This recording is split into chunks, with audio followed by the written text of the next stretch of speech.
Honor and privilege to call to the order Finance and Fiscal Resources Committee for Kent County. The notice of electronic participation is pursuant to MCL 15.263A. You can have public comment at kentcountymi.gov. Public comment at kentcountymi.gov. We are meeting via Zoom. And with that, I'm going to open public comment.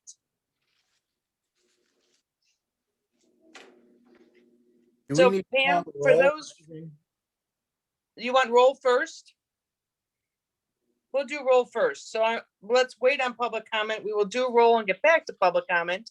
Pam, would you please call the roll and have people say their name and where they're located? Sure. Commissioner Antor.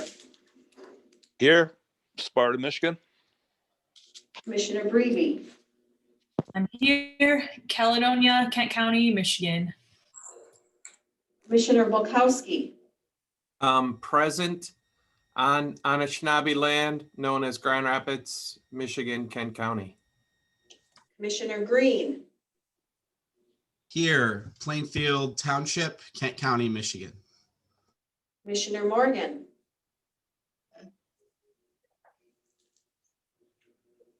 I'm here. I'm near the outer limits of Kent County in Cortland Township, and it's not the fault of your receiver.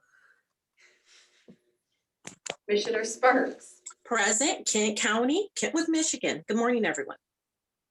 Commissioner Womack. Present, Grand Rapids, Michigan. Commissioner Wooden. Here in the city of Grand Rapids in Kent County, Michigan. And Chair Jones. Here, Cannon Township, Kent County, Michigan. And So we have thank you. Now we will open public comment. And if anyone is online and wants to public comment, is that a raise hand feature, Pam? correct. Yep. So if you're online and you're with the public and would like to, pardon? It was just a small echo. Sorry, Chair Jones. That's okay. So if you're a member of the public and would like to address the Finance and Fiscal Resources Committee this morning, please use your raise hand feature, or you can use public comment at kentcountymi.gov.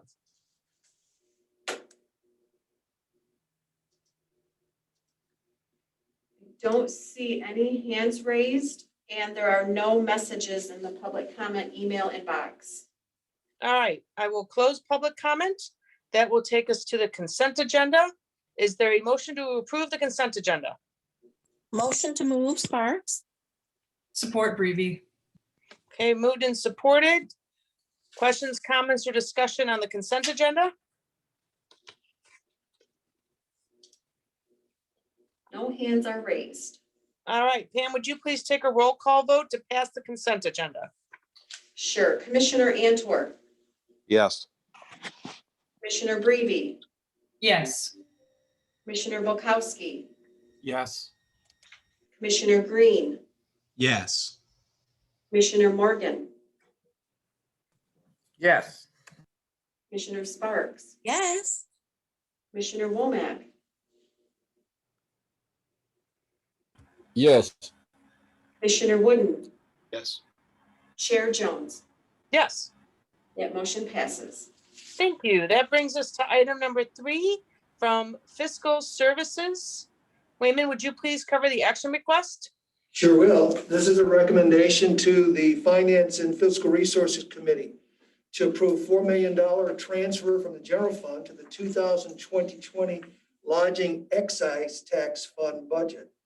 The county levies a lodging tax in the amount of 5% on room rentals in Kent County, as provided by PA 263 of 1974.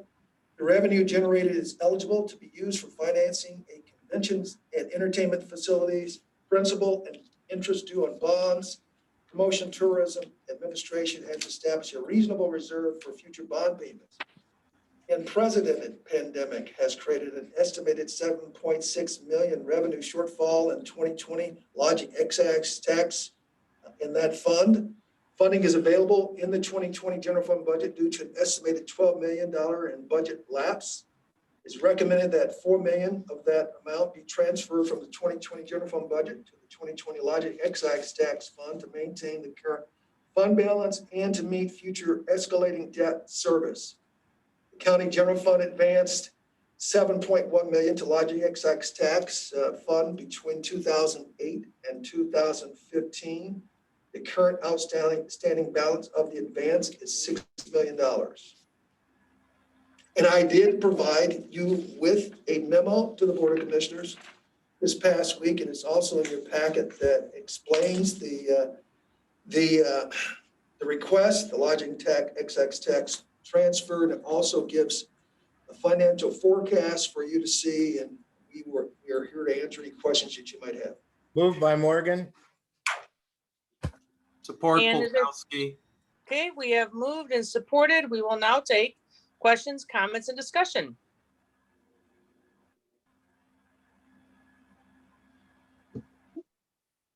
Don't Madam see Chair, any I just have a comment. Years ago, I'm not living in the past, believe me, but when we first started talking about the convention center and all of this, I was told that the county and the city would be the backstop for this, but it's becoming obvious that it's the county. We pledged our full faith and credit to this, right, Wayman? That's correct. The bonds are backed by the county's full faith and credit. The large bonds, yes. Yeah, okay, thanks. Okay, Commissioner Polkowski. Thank you, Chair. My quick question has to deal with when this goes to the full board. The memo is silent on that. This is not an item that needs to go to the full board. This is a transfer of funds between one fund to another fund. It's not a reappropriation of dollars. So in that case, it would not need to go to the full board for approval, but we felt that it was important that the full board understood what we were doing. And so that letter that I drafted or that is in your packet is for not only the Finance Committee, but for the full board. So there's full disclosure on this. But I get it's a transfer, but it also is, in essence, at least an expenditure of $4 million in the short term. Because I know, again, it was only a couple of years ago that the fund started paying back the general fund and looked to be on track to make those repayments over the next few years. And as we've said too many times already this year, and then came COVID.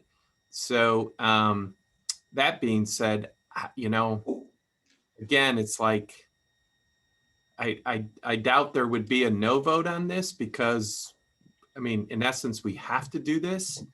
As Commissioner Morgan pointed out, we did pledge our full faith and credit. At the same time, yeah, I don't know if it just seems like a large amount of money not to get full board approval, in spite of the fact that I would anticipate a 19-0 vote. Yeah, these are lapsed funds that we're talking about that are going to end up in the hotel motel tax fund. These are dollars that otherwise would have lapsed into the general fund. And we have those scenarios happening throughout every department. And typically what happens, those funds just generally lapse into the general fund for the next year. Those get washed into the general fund. So what we're asking for is for your concurrence and simple transparency to make sure that these dollars actually move to a fund that you are aware of, so that there is no mystery about what's happening with the lapse. Let me try and help you out here, Commissioner Bolkowski. Wayman, it wouldn't be a problem to send it to the full board, would it? No, not at all. We could do that. Our policy doesn't require it, is all. it is. Your policy actually doesn't require it, is all. Yeah, but seeing how it's kind of a special circumstance with COVID and stuff, am I Sure. helping you, We- Commissioner we- Volkowski, or am I hurting you here? You're helping me. You're helping me, Commissioner right. Morgan. That's a good thing. So I have no problem having this move, taking it to the next level so that everyone is aware. Because there has been, you're correct, Commissioner, legislative committee has in the past had grievances about the fact that this particular committee seems to have all the fun work and they get the leftovers.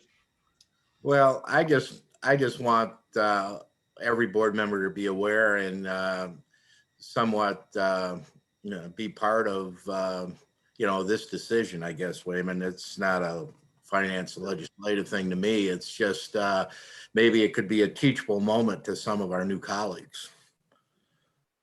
Yes, and Jenny and I both are saying yes, and Jeff, you're probably saying yes too, so we will make that happen. We will do that. Commissioner Volkowski, we have heard you and we will make that happen. All right, and I thank Commissioner Morgan for that assist. Do we need some change to the motion to take this to the board then, Wayman? Because No. the action item says proposed to go to the board NA, and that's what was moved. Do we have to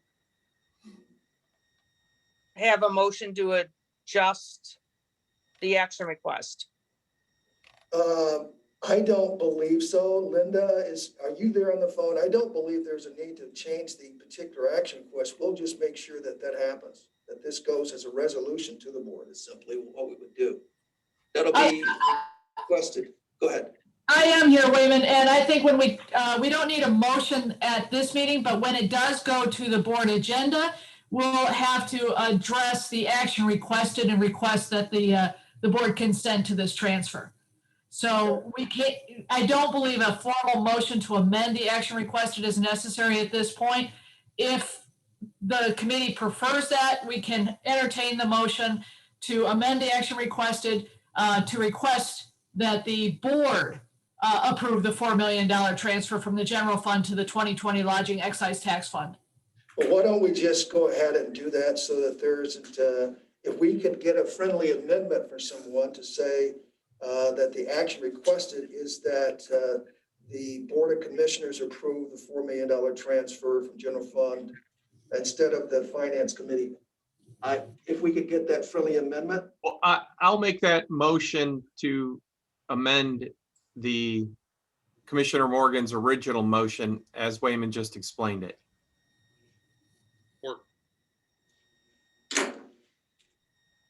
Was that support by Commissioner Wooden, I heard? Yes, support by Woody. Okay, Okay, now that's, discussion on the amendment, right? The friendly amendment. yes, Okay, so we realize that this, is not really the policy we have in place, but due to the circumstances of COVID and stuff, I think it's appropriate. I just want to point out that we do have policies in place, and this is a minor deviation from that, given the COVID response. Okay, Wayman, that's. Yes, I'm good with that. And for full transparency's sake and for the public to know and understand, I think it's acceptable from my standpoint. Well, yeah, and I'd like, just to have that information out there for some of my new colleagues. So. all right, is there any other questions on the amendment?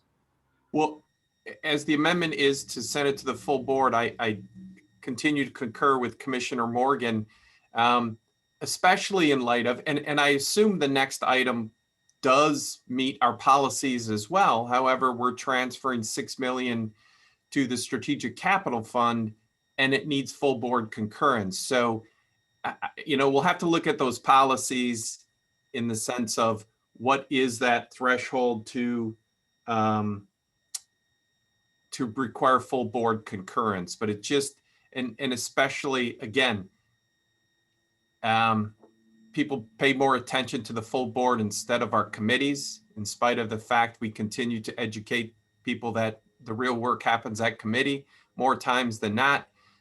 So anyways, I do believe it's the right thing to send this to the full board, notwithstanding our current policies. And we can clarify that policy as well, Commissioner, so that everybody understands why this would be going to just the Finance Committee as we had it initially, and the next item will be going to the full board. We'll clarify that. All right. All right, Wayman, is the intent then March 11th for this as well? For the full Yes, board? yes. All right, is there any other questions on the amendment? All right, seeing none, Pam, let's have a roll call vote on the amendment to the action request. Commissioner Antor, Yes. Reavy, Yes. Commissioner Volkowski, Yes. Commissioner Green, Yes. Commissioner Morgan, Yes. Commissioner Sparks, Yes. Commissioner Womack, Yes. Commissioner Wooden, Yes. Chair Jones. Yes. And the motion All right. passes. So let's go back to the discussion on the action request itself. Commissioner Wooden has had his hand up. Thank you, Chair. I had just one clarifying question. How is the repayment of this advanced scheduled and determined? If I'm recalling correctly, the first time we got any general fund dollars that we advanced to lodging and excise tax back was in 2019. Obviously I'm debt service, I'm sure is number one, as are the other following, but how do they calculate how much to send and when to send it? Is it based entirely on their discretion? Is there an agreement that we have with them on general fund advances? Do we, walk across the street, knock on the door and ask them to start coming back to us? How do we determine when those general fund dollars get sent back to us? Yeah, it's strictly on us. It has nothing to do with either the DeVos place, the folks that run the CEA or anything like that. It's really our obligation. And so we set the rules and we set the performance so that it equates to what we feel we need to cover the bonds. Jeff, do you want to go through some of the logic maybe on the pro forma, you or Marvin? And just Sure, I have a pro forma pulled up here, and you're exactly right. It's up to us. It's our fund. The funds stay here, so it's really not them, it's us. So we just transferred internally. And as you indicated, they paid back 1.1 million in 19. We had another million scheduled last year in 20, and due to COVID, of course, that didn't occur.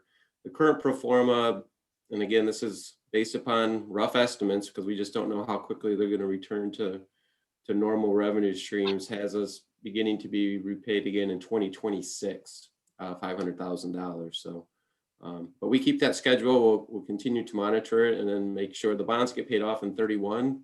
So obviously that'll free up a ton of capacity after that particular year. So hopefully we can get this whole thing completely repaid by 2032, but we will see.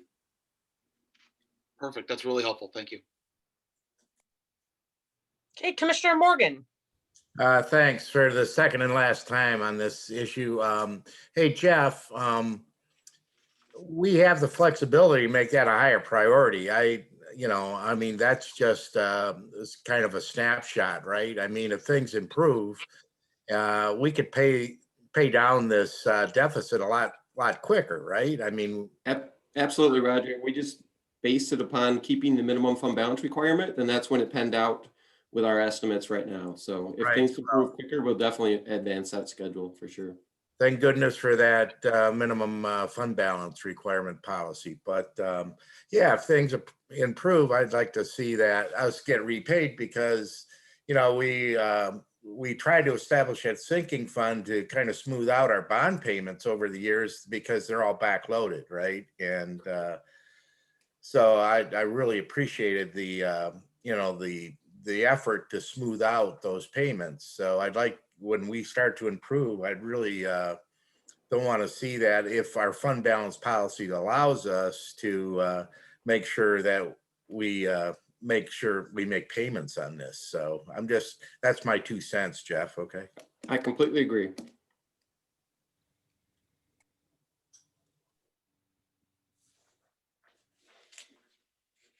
Okay, is there anyone else? Jeff, while we're on this topic, we have bonds for this that are not callable. Is that correct? Correct. What year was that done, Jeff? Oh, when were those things originally issued? 2002? 2001. 2001.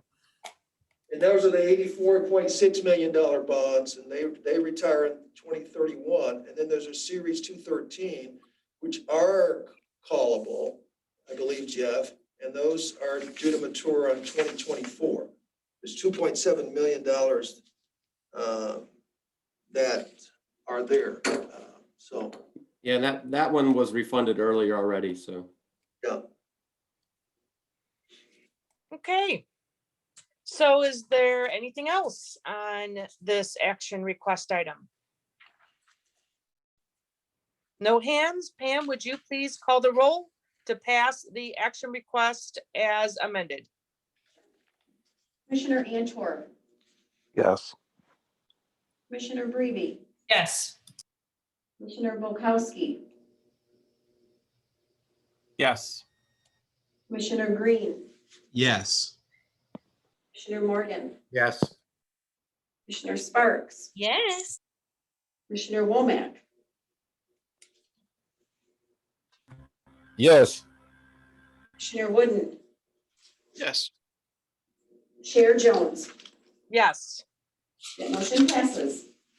Thank you. That brings us to item number 4, also from Fiscal Services. Wayman, would you please cover the action request?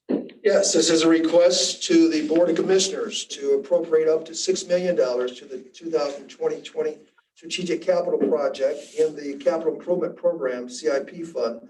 Strategic Capital CIP Project was established in 2015 to set aside funding for future capital needs and to reduce the size of debt associated with large capital projects.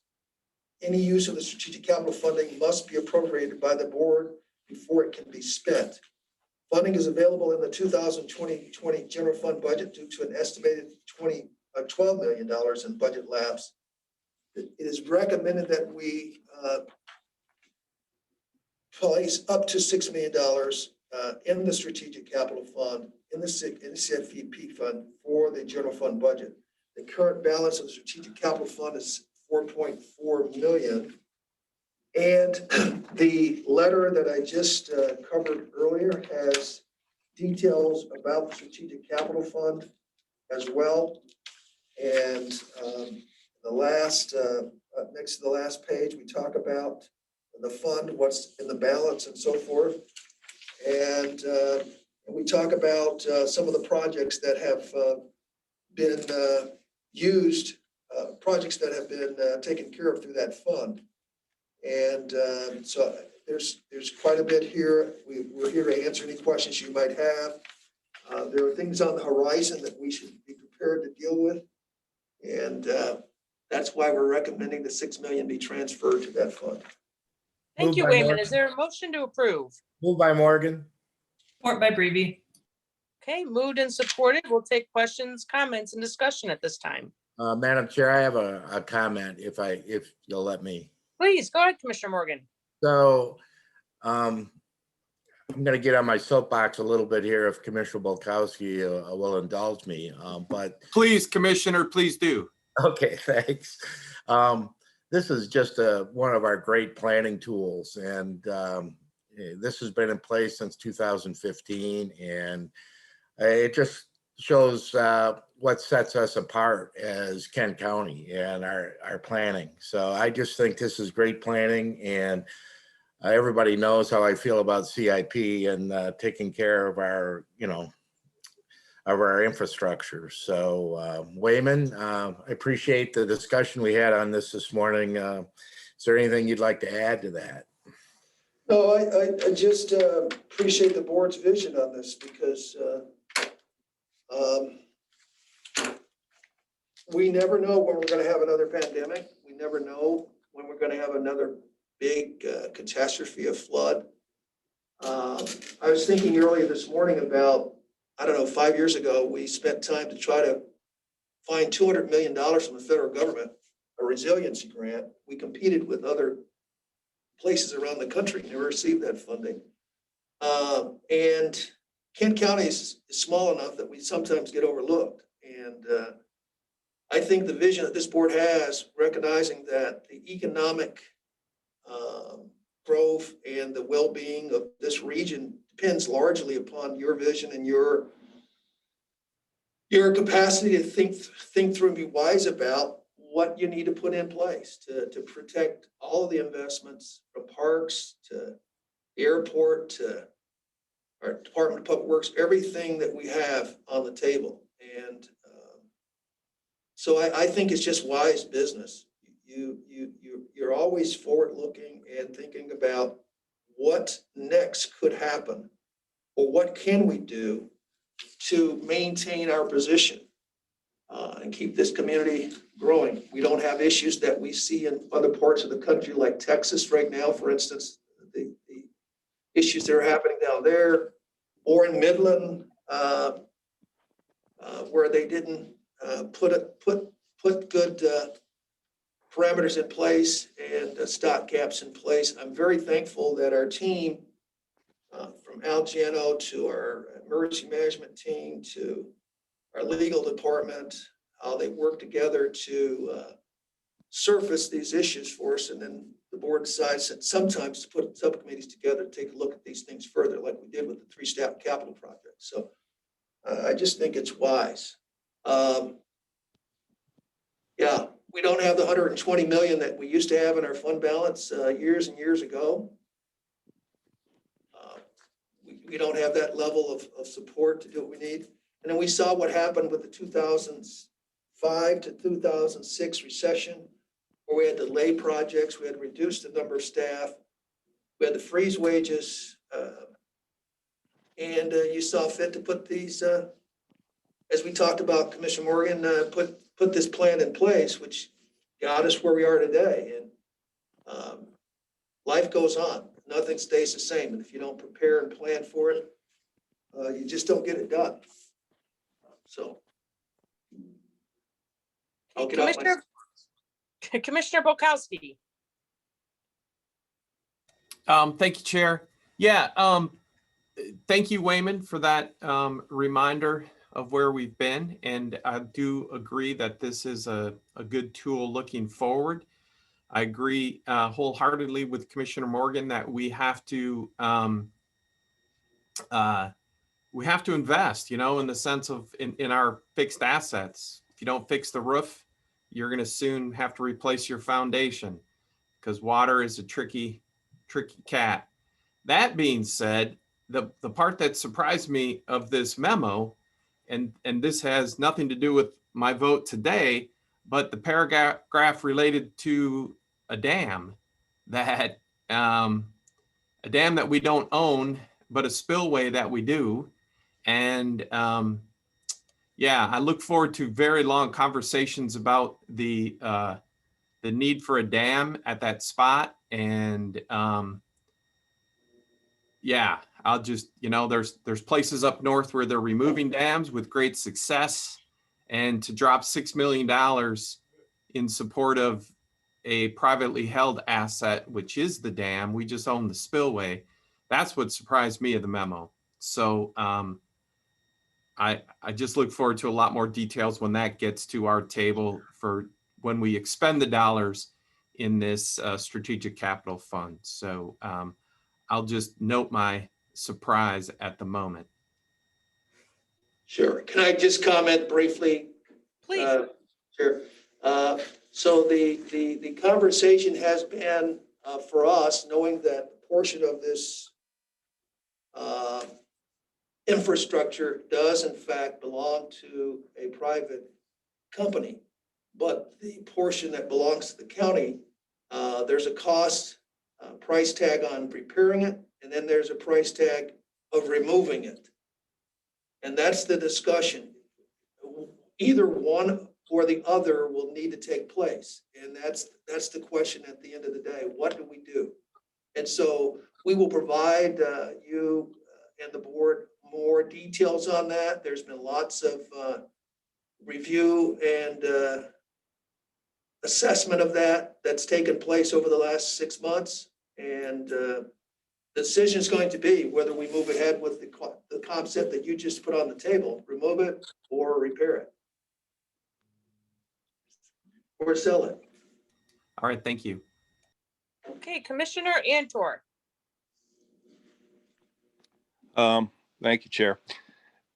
Yeah, I'm gonna have to get on my soapbox. Speaking of dams, we're doing all this work, being proactive and to make sure that we're covered under any scenario, which is great. That's the way you're supposed to operate when you're using other people's money. And we're, as the executors of this money, we're supposed to do what we're doing. We do a great job of it, probably better than any other county in the state for sure. Having said that, I'm looking at what's happening federally right now, and all those cities, municipalities that have been failing because of self-inflicted wounds, bad decisions over the years, they're all getting bailed out federally with this $1.9 trillion supposed COVID response, of which only 10% of that money is going to COVID. The rest of it's going towards bridges, tunnels, museums, bailing out cities, and you can go on and on and on. It's just a great example to show how screwed up our federal government is right now. We could do all the work we want. If we didn't, and we were like other areas, we'd be getting bailed out right now. And I just couldn't miss this opportunity to point it out. It makes me mad. We should never reward bad behavior. And it seems like every time we turn around, at least at the federal level, that's exactly what we're doing. So that's my soapbox moment for today. Thank you. Okay, Commissioner Wooden. Thank you, Chair. I have no soapbox, but just 2 clarifying questions. Just speaking generally about strategic capital again. At the first bullet in the summary of the request, the last sentence says any use of the strategic capital funding must be appropriated by the board before it can be spent.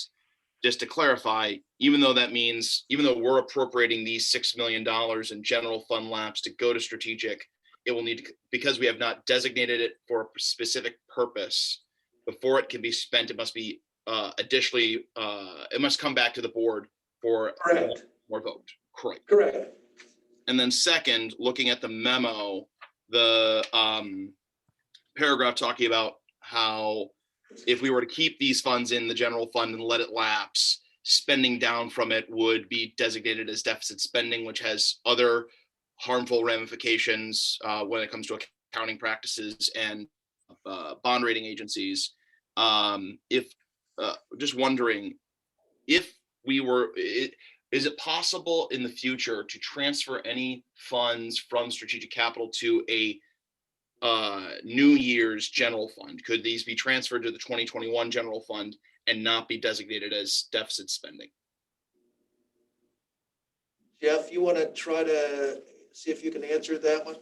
Yeah, the money, obviously the board votes to put the money there. They can vote to take it back, Commissioner Wooden. So this does give us a lot of flexibility with future use of it. Sure. Perfect. And it wouldn't be designated? No, it would not. No. Did you get the question? Are you sure you got the question, Commissioner? Did he freeze? Yeah, he froze.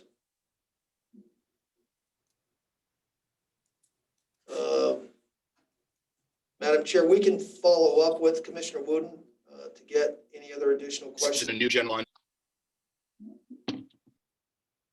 Are you back on, Commissioner Wooden? He's muted. Yes, I am now back on. I apologize. I don't know how that happened. If anything, I'll just make one final comment then. I appreciate what Commissioner Morgan said, that this is a great planning tool. He's absolutely right. And definitely speaks to the prudence that this board has held. If anything, I just want us to pause when we're making our plans for the use of these funds, to remember all of the curveballs this pandemic has thrown our way every week over the last year.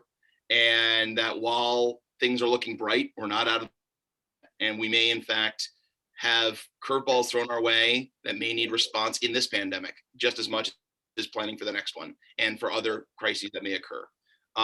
It's saying yet again, this is a great planning tool. Let's just make sure we're looking at all the scenarios when we're making our final plans. Yeah, can I comment on that, Madam? Yes, please. Very good point. Back in 2006, 7, 8, we at that time decided to freeze wages. We delayed projects that were in fact on the table in the CIP fund. The Parks Administration building, for instance, they were in a trailer. We were ready to pull the trigger and build those out. We pulled it back.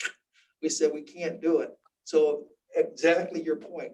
The board has the authority to make those changes when necessary. Thank you very much. Okay, Commissioner Morgan.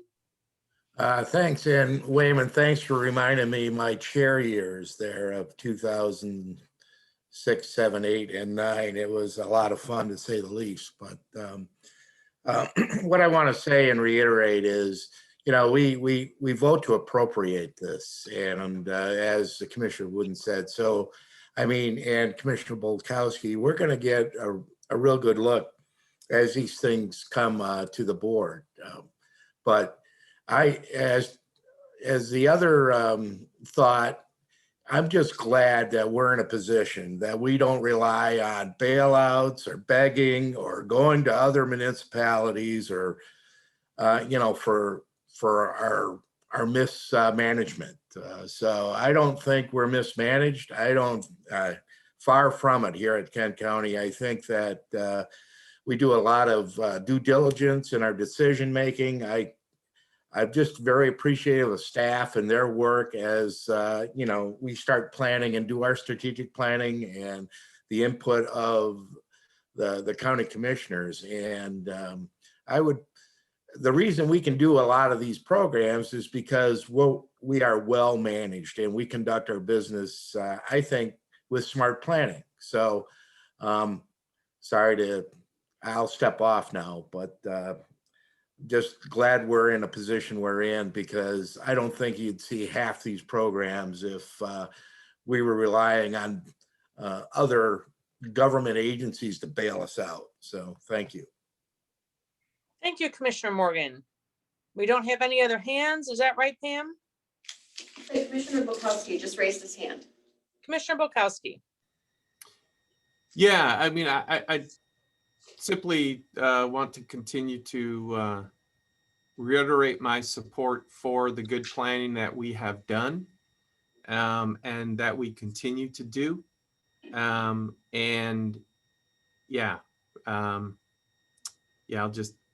I'll jump off the soapbox right there. Okay, Wayman, before we take the vote on this, I see we have, of course, the 12 million budget lapse. We've addressed 4 million. This is addresses 6 million. Where's the other 2 million? Can we just have a footnote on that before we take a vote on We have a it? requirement to provide 40% in our fund balance. So as the revenues, Jeff, you want to explain that? You're best able to do that. Why don't you explain it? Sure. So when you access over the proposed 10 will go for all the fund balance. And as I look back, our general fund, we need to keep 40% of the next year's budgeted expenditures and transfers. So it'll just keep us in line with that policy guideline of 40%. We might be a smidge above it based upon the current budget, but if everything holds true and the fund balance is even in 21, and with an estimated budget, increasing similar to the last year's, we'll be at 40.51%. So it just grows along with the organic growth of the general fund expenses to maintain our policy limits. That doesn't require any kind of action request. Is that Correct. right? Correct. Okay. Did I see Commissioner Bolkowski with a hand up? Yes, I just want to note, well, again, this is not at all meant as a disagreement with the policy. However, it is my understanding that 40% is a self-imposed requirement, not anything required by GASB or any of the super circulators, or no federal rules require 40%.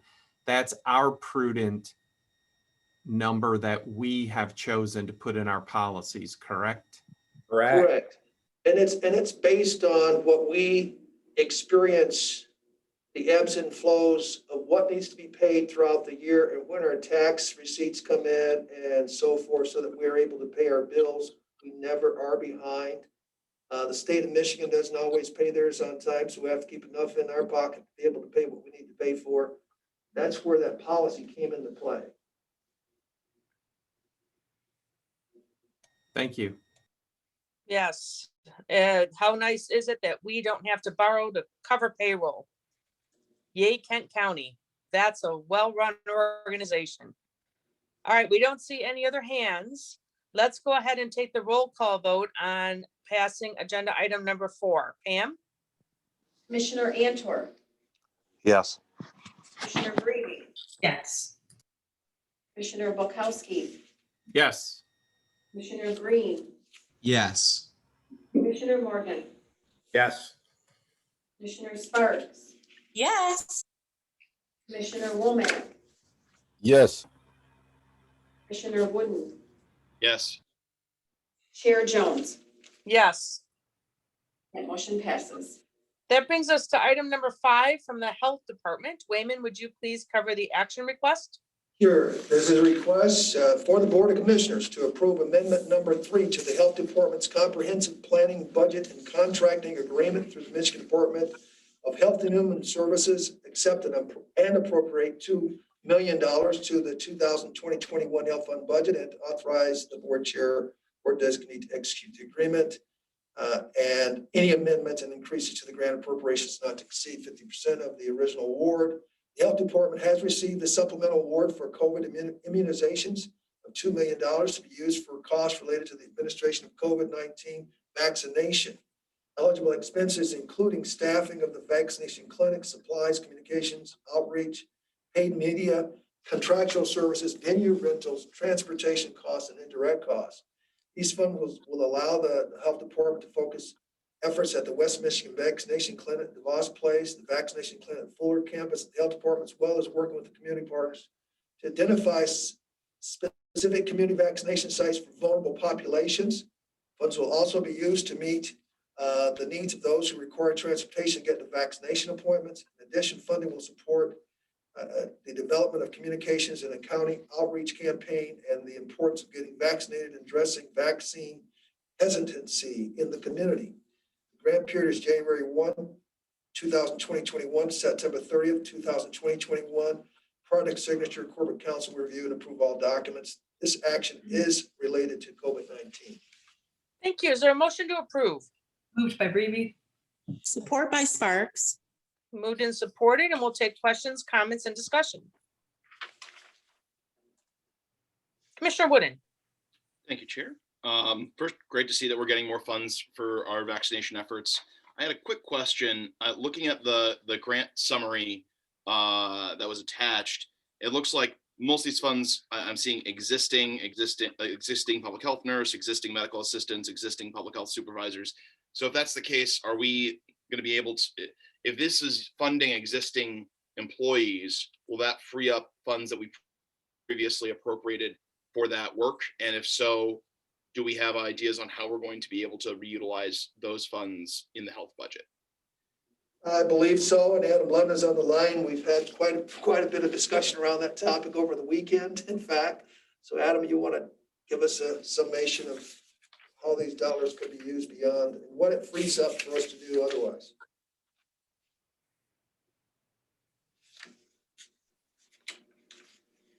Wait a minute, I'm not sure if Adam is on right now. Teresa Grant's Deputy Administrator Sunday on the call. Yeah, thank you, Wayman. So, and thanks for the question, Commissioner Wooden. We're planning on applying for some additional funding, but yes, a lot of these funds are going towards existing staff, which should free up some of those funds. How those funds would be utilized, you know, some of our revenues have been down just due to the fact of limited services that we've been able to provide. So, you know, this is an all hands on deck with our vaccination efforts and plans to bring about more vaccine in the community. So, yeah, so it is a lot of existing staff, but in terms of exactly how those funds are going to be utilized going forward for anything that's frees up. Just this past year, we've seen, again, our revenues down. So I don't know if those are going to be, utilized to extend any additional services, but yeah, I don't know if Gail has more information as our finance director on that, if she's a little bit closer to the budget aspect. No, Teresa, what you're saying is correct. We do anticipate a significant reduction in our fees, particularly the services that the nurses provide is Medicaid billable services. And, that will not be, those revenues will not be coming in. And then there's also the cost, the annual cost settlement that we do, that is a significant amount of money that will be down as well. So I think the majority of it probably will be used to cover the lost revenues that we won't be taking in for other services. Perfect, thank you. Okay, Commissioner Bukowski.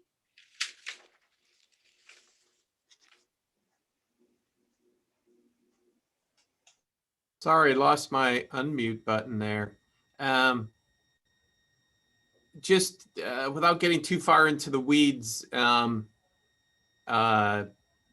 just the flexibility within these funds. I noted that $36,000 is earmarked for transportation. And I know there's ongoing conversations about the need for transportation to the clinics, where $36,000 sounds like a lot of money. However, it's very expensive, as Commissioner Morgan could point out, since that is his day job, transporting people one by one in COVID, even in non-emergency medical transportation.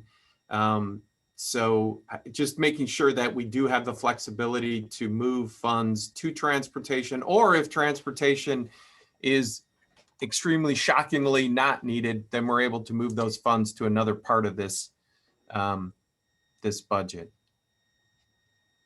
Yes, we do have, that flexibility, and also a reminder, so we're leveraging a lot of the transportation resources that are currently in place, meeting with the Central Needs Task Force Transit Subcommittee. We're also connecting with some of our faith-based institutions that are looking at leveraging some of their vehicles to help transport and be a partner to public health in Kent County to get individuals to vaccination sites. And then with the medical mobile units that the Board of Commissioners approved, and we have a second vehicle that we're also purchasing. That'll be 3 vehicles that will help us bring vaccine to people across Kent County, which should also help address some of the transit barriers if we can get scale up our vaccination efforts across the community. Yeah, thank you. And because the challenge in transportation is it's referred to as last mile, first mile. So, you can put that clinic all over the county, which, and you will, which is awesome. However, people still have to get that last mile or even that last half mile, which can be an insurmountable barrier at times for individuals. So I do know there's also been conversations about hopefully soon the opportunity for home delivery of vaccines, now that the Johnson & Johnson vaccine, which is a 1-shot and less need of deep freeze. So hopefully transportation of individuals might go down, but then transportation costs of staff driving from house to house. So I mean, all in all, yeah, I do continue to believe our health department's been doing fantastic work to get us out of this pandemic as soon as possible. So thank you for that. Okay, do we have any other hands? No other hands? Pam, would you please call the roll to pass agenda item number 5? Sure. Commissioner Antor, Yes. Commissioner Breve, Yes. Commissioner Bukowski, Yes. Commissioner Green, Yes. Commissioner Morgan, Yes. Commissioner Sparks, Yes. Commissioner Womack, Yes. Commissioner Wooden, Yes. Chair Jones. Yes, That motion passes. thank you. That will bring us to item number 6 on our agenda from Kent County community action. Wayman, would you please cover the action request? Sure, yes, this is a recommendation to the Board of Commissioners to approve the Housing and Community Development Consolidated Plan for July 1, 2021 through June 30th, 2026.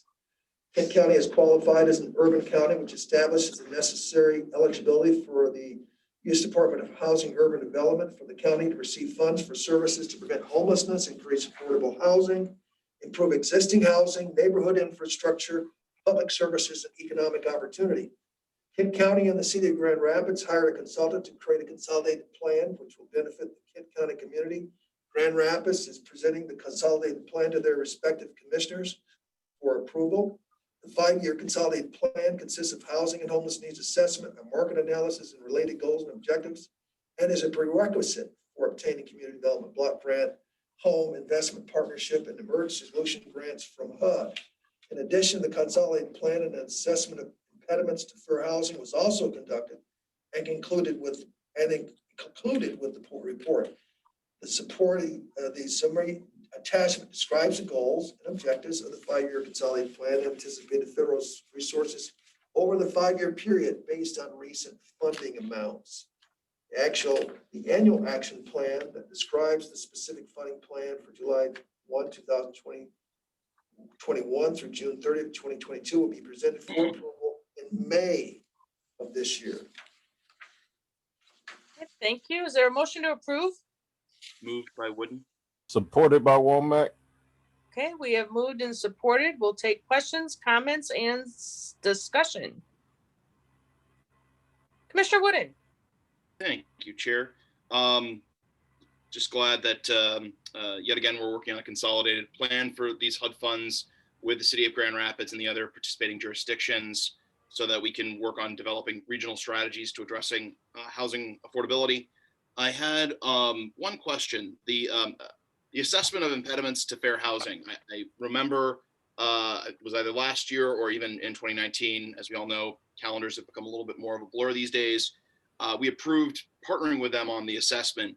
I'm trying to follow up. I'm trying to remember, is that assessment going to come back to us or is it embedded in this plan?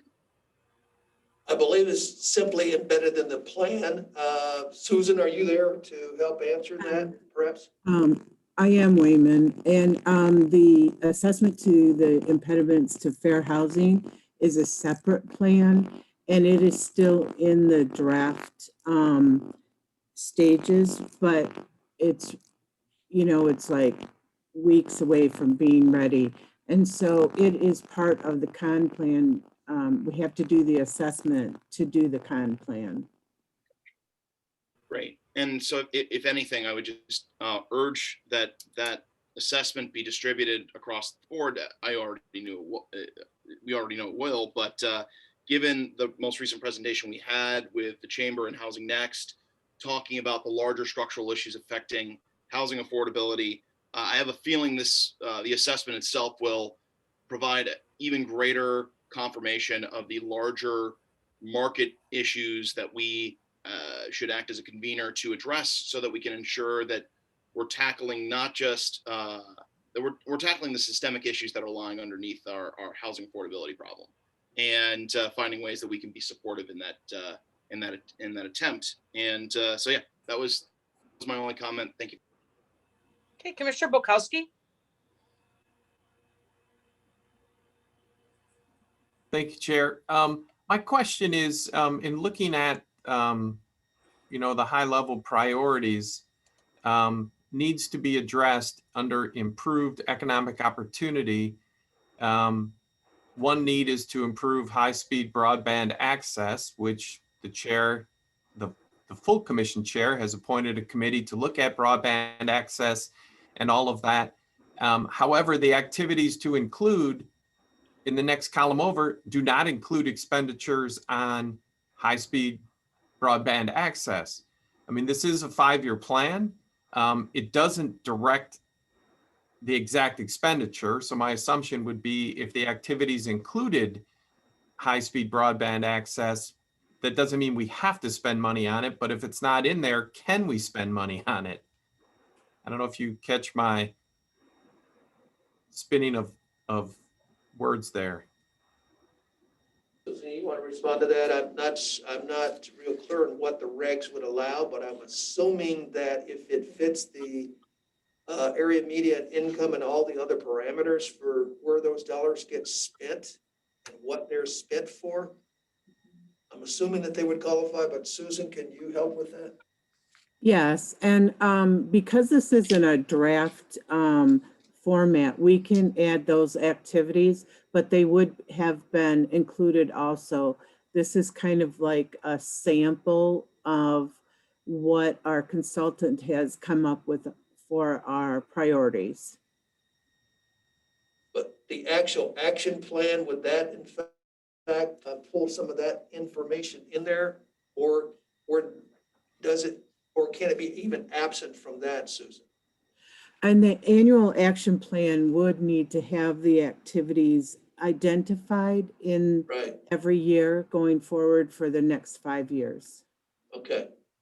So every year, Broadband could yeah, show up there. broadband could show up this year, next year, the following year, depending upon where things are at in the planning process, correct? Correct. And for the local units of government, we do an RFP for proposals for projects. And so it could be one of the projects that's funded, and then Okay. it would be in the annual plan. All right, thank you. All right, we don't have any other hands. Pam, would you please call the roll to pass agenda item number 6? Commissioner Antwerp, Yes. Commissioner Brady, Yes. Commissioner Bukowski, Yes. Commissioner Green, Yes. Commissioner Morgan, Yes.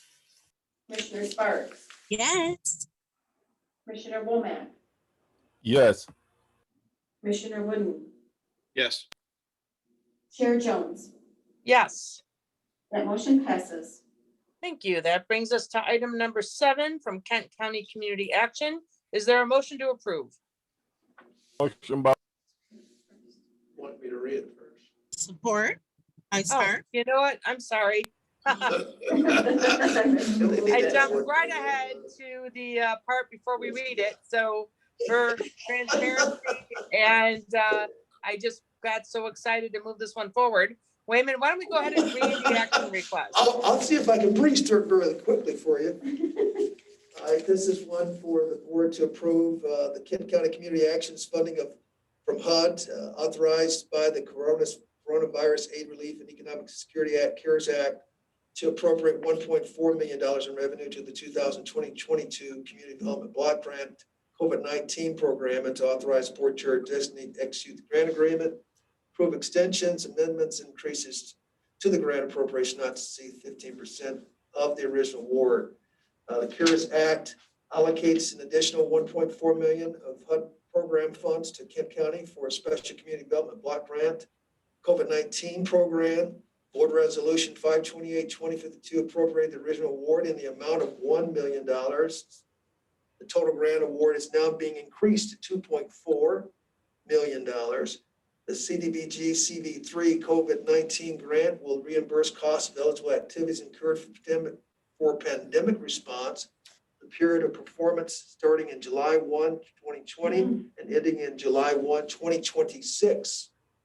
These funds will be utilized in Kent County outside the city of Grand Rapids and the city of Wyoming. Both cities are CDBG recipients, and the funding cannot cross boundaries.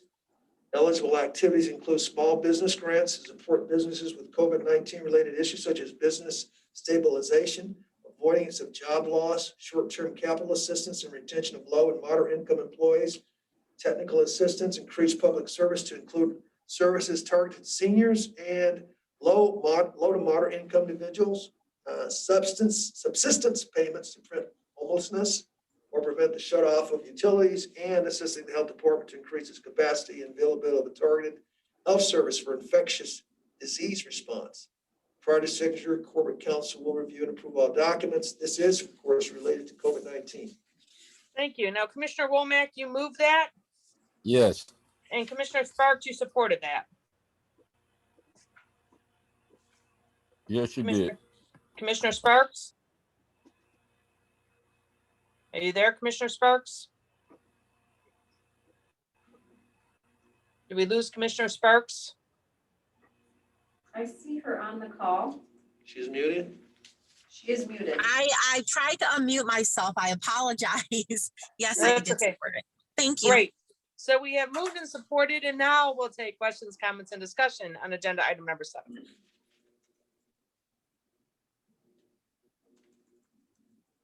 Commissioner Wooden has his hand up. Yes, Commissioner Wooden. Thank you, Chair. Just a quick question. I recall when this original million came to us and the activities were the same. I was just wondering how KCCA has been able to spend down those funds since then. Since many of them have a longer timeline, or have fewer of those dollars been spent yet, deferring first to the dollars that needed to be spent sooner, or have dollars already been spent down? And if so, particularly how have the fund distribution for business stabilization gone? Susan, you want to comment on that, please? Sure. These funds have not been spent yet. We put them on hold due to the treasury dollars.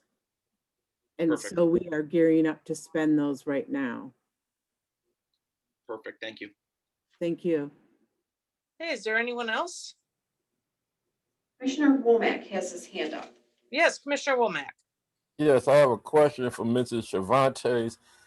My question is, for some of these services that are going out, especially the business services for business and funding, how is this being advertised or marketed to the community for people to know that some of these services are existing? Well, once we decide what the services are going to be, we will put out an RFP through purchasing, and then we will work with interested parties on their awards, and then helping them set up and be ready to spend the grants. Thank you. Thank you. Okay, Commissioner Wooden, you have a second question? Yes, I apologize for not thinking about this ahead of time. When it comes to business stabilization, and because the community development block grants have restrictions tied to either supporting low to moderate income residents or supporting census tracts that are predominantly low and moderate income, what are the qualifications that the federal law prescribes for supporting businesses? Is it based on the employee's income? Is it based on the location of the business being in a CDBG eligible census tract? What are the restrictions that the HUD rules place on using CDBG for business supports? Thank you. This is Susan again, and what I can do is defer to Chad Kaufman. He knows more of the intimate details of how that question would be answered. Morning, everybody. This is Chad Kaufman. Yeah, there's two ways that CDBG funds can be used to support businesses. One is that targeted area approach. So if that business serves an area that serves low and moderate income individuals, then that business can be assisted. It'd be based on the population of the area using the census tracts. The other way that the CDBG can be used to serve or help businesses is if that business employs low to moderate income individuals. So for example, a grant could be provided to a business to support the payroll or operational expenses that would be related to hiring individuals or retaining them on staff.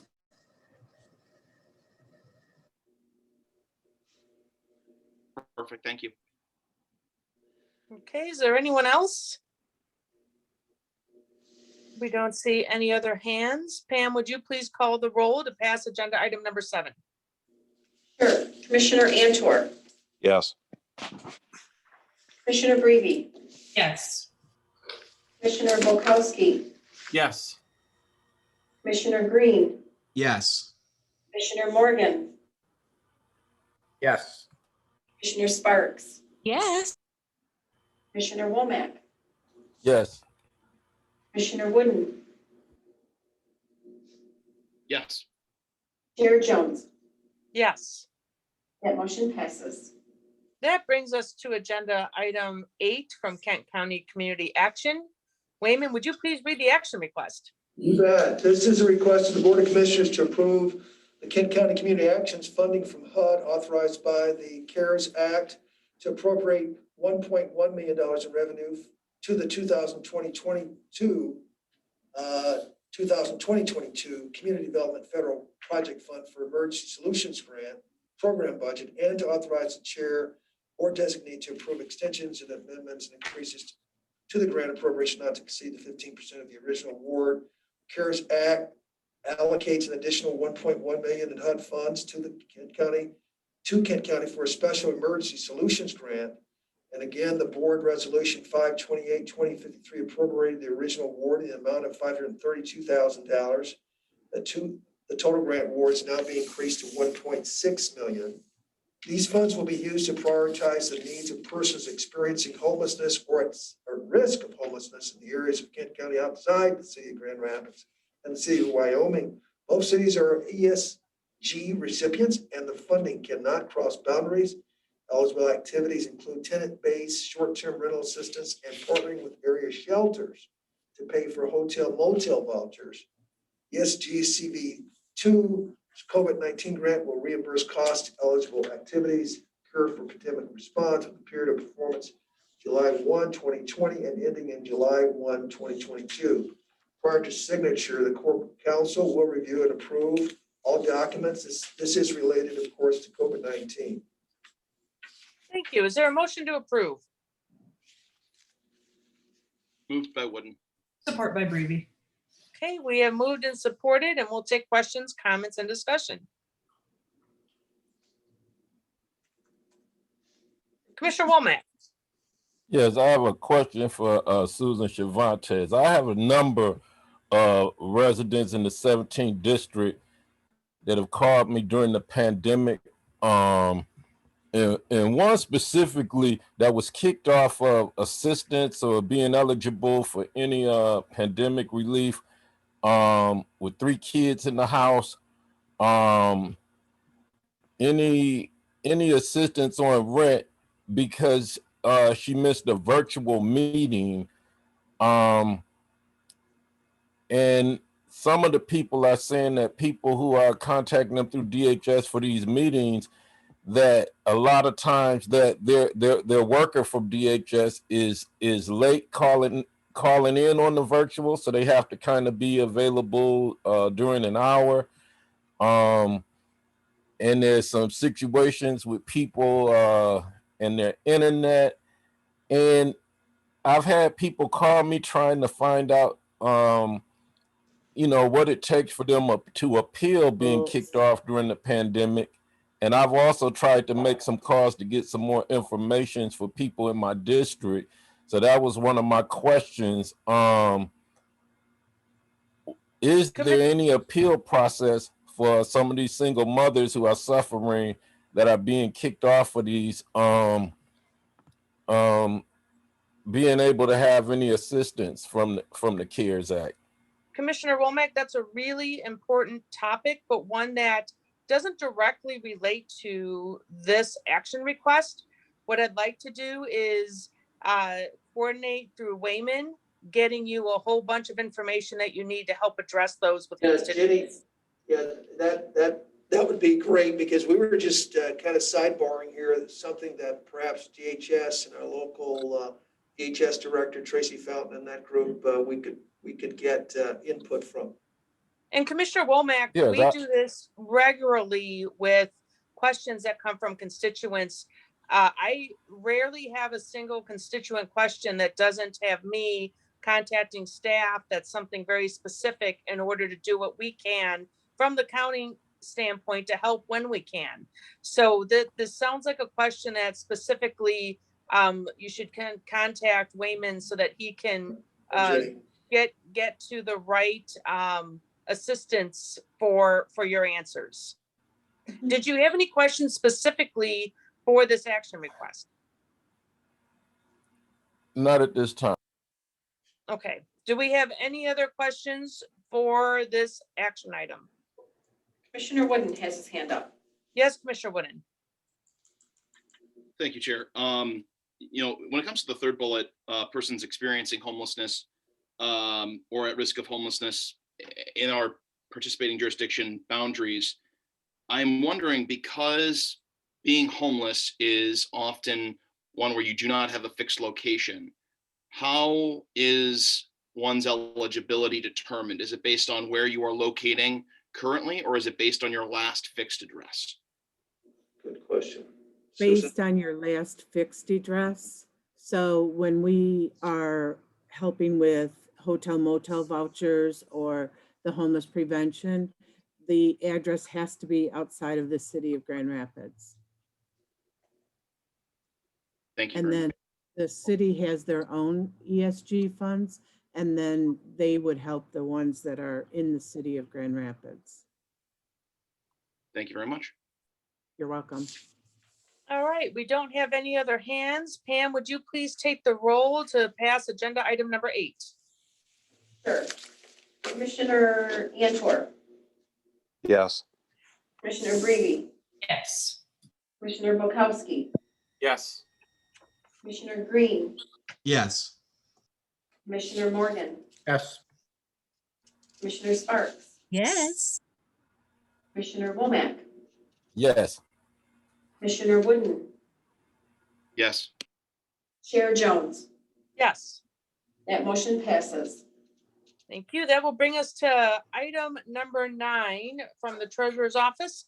Wayman, would you please read the action request? Sure. This is a request of the Board of Commissioners to establish the county's delinquent tax revolving fund 2021 collection account, calendar 2020 delinquent real property taxes, and to authorize the sale of general obligation limited tax notes, series 2021, in an amount not to exceed $25 million. The Board of Commissioners annually approves the establishment of a Kent County delinquent tax revolving fund collection account pursuant to the provisions of PA 206 of 1893 as amended. The county has annually issued tax notes to pay local governments and the county itself for delinquent real property taxes since 1973. Last year, the county issued $16.2 million in Series 2020 tax notes for delinquent 2019 real property taxes. The note proceeds are utilized by the county treasurer to purchase the right to all delinquent 2020 real property taxes that are due to any governmental unit levying taxes. The county treasurer is able to access an administrative fee and interest to cover any costs associated with this activity. Thank you. Is there a motion to approve? So moved, Morgan. Support Commissioner Breve. And we'll take questions, comments, and discussion. Madam Chair, I got a comment if you'd let me comment on this. Yes, please, Commissioner Morgan. Well, so as some of you are used to me saying this all the time every year, this is one of these programs that you can actually answer some of the questions from our local governments. What have you done for me lately? We go ahead and purchase their delinquent taxes and then collect them. So this is a program I think that definitely benefits the local units. So thank you. Commissioner Bukowski. I'm going to continue my agreeing with Commissioner Morgan today. I do believe this is an excellent service that we provide to all the local units of government, school districts, even the state of Michigan. We pay our taxes and we take care of that. That being said, we have a new treasurer. He was duly elected last November. I have no qualms with his election. However, I just have to ask, have we done a background check on this guy? You know, sorry, that's some bad humor about our new treasurer. Bonded though. I think he has been bonded, Commissioner. Okay. I just want to make sure. No, that's just bad humor. I've known our treasurer. Be careful agreeing with me a lot. I mean, your reputation, you know, I mean. I know. So anyways, no, seriously, that was some bad humor. I've known our treasurer for a long time, had the pleasure of working with him when he was a state rep and a state senator, and he had served us well in those roles. And I have no qualms. about his service here. My real question, though, is, and this is one of my regular requests, is a kind of truth in lending statement, because I do note at the very outset of the memo, the resolution, it states, it's going to be approximately $25 million. I know we only needed 16.2 last year. However, it does state there exclusive of interest, fees, and penalties. And so as a truth in lending statement to say, and I know you pay the interest when you sell the bonds, but to say we believe the interest rate will be between this and that, and therefore we believe we'll pay X amount in interest. And knowing I would doubt if our previous treasurer ever had to pay any penalties. That being said, just so we know, what are we paying in interest and interest And other fees, yes. We can get that for you. I don't know if Jeff, you have that, or Peter, if you're on the line, if you have any of that detail, but we can get that for you. Yeah, I don't have it right now, but I can get that information and we can provide it to everybody. All right. Yeah, because I always appreciate, again, this is an excellent service. And when we do choose to bond for projects or refinance, there are costs, and just to know what those costs are, just again, disclosing the cost of doing business. I'll jump off my soapbox now for the remainder of the meeting. Okay, Commissioner Wooden. Thank you, Chair. Regarding Commissioner Bolkowski's point about last year issuing 16.2 million and how often our approval amount gives a fairly high ceiling to give the treasurer a range. Do we have any insight to expect how much we're going to have to issue in tax notes for this year as a result of delinquent taxes in 2020? Would you like me to answer that, Madam Chair? Yeah, that would be great. Please. Yeah, there's still a few unknowns, and we'll know. Who is this? We'll know more specifics here in the next few weeks, probably towards the end of March, but it's looking like it's going to take the same track as the last few years. So the request was not to exceed a bit more, just because there's so many unknowns up till right now, till this meeting. But it looks like we're tracking close to, I would say, 16 to 17 million. But of course, don't hold me to that until I have the true numbers later this month. Certainly. Thank you, sir. That was our treasurer, Peter McGregor. Oh, okay, Madam Chair. I didn't recognize the voice. He must have a mask on or something. No mask, just, yep, that was our treasurer answering that question. Do we have any other questions? No other hands. All right, let's take a roll call, please, to pass agenda item number 9. Commissioner Antor, Yes. Commissioner Abreve, Yes. Commissioner Bolkowski, Yes. Commissioner Green, Yes. Commissioner Morgan, Yes. Commissioner Sparks, Yes. Commissioner Womack, Yes. Commissioner Wooden, Yes. Chair Jones. Yes. That motion passes. That brings us to item number 10 for Commissioner Miscellaneous this morning. Commissioner Antor. Thank you, Chair. Yeah, I just wanted to mention that the Battle Creek Veterans Affairs Office has contacted our 501c3 that actually treasurer, excuse me, I don't have the virus. That was just something else. Yeah, Treasurer McGregor's also on, but they contacted us to see if we could help facilitate a facility for vaccinations for veterans here in Kent County. And I did reach out to the Deltaplex because they had expressed interest earlier, and they have agreed to give us their building totally free of charge. for veterans. And so the VA right now is working with the Deltaplex to facilitate that. And I think it's going to be coming soon, probably within the next week to 10 days. They'll be making an announcement, and that'll be for Kent County veterans. So I just wanted to mention that. I appreciate very much the Deltaplex's offer to do it for nothing. Thank you. Okay, any other commissioner miscellaneous this morning? Commissioner Morgan. Thank you, Madam Chair. I'd just like to join with Commissioner Bolkowski and welcome our treasurer. I think this is the first time we've heard from our treasurer, and wish him luck in his future endeavors. And I think he is bonded, isn't he, Wayman? So. Let me double check that. I am bonded, Wayman and Morgan. just making sure. Thank you. I think I All had right. to get you to sign off on that. Any other commissioner miscellaneous this morning? All right, seeing no other hands, we are adjourned. Our next meeting date is Tuesday, March 16th at 8:30 a.m.